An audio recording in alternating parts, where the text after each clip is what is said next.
Government స్కూల్లో భోజనం చేయాలంటే నిన్న మొన్న కొన్ని అక్కడక్కడ దురదృష్టకర సంఘటనలు, పిల్లలకు ఫుడ్ పాయిజన్ అయింది, లేకపోతే పిల్లల్ని హాస్పిటల్కు తీసుకెళ్ళామని వార్తలు చూసినప్పుడు నాకు చాలా బాధ అవుతుంది.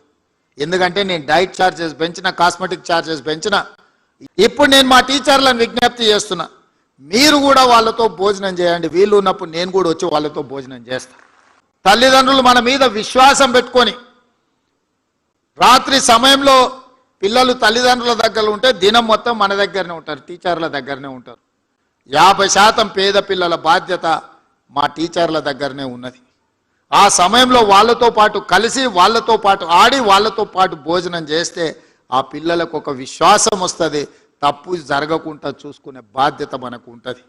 కాబట్టి దయచేసి మా టీచర్లకు తప్పకుండా పాఠశాలల్లో మధ్యాహ్న భోజనం పిల్లలతో కలిసి మీరు ఎప్పుడైతే చేస్తారో తప్పులు జరగకుండా ఉంటాయి. దానికి ఏం కావాలనో నాకు చెప్పండి. వాటికి కావాల్సిన అనుమతులు కానీ వసతులు కానీ ఏర్పాటు చేసే బాధ్యత నాది.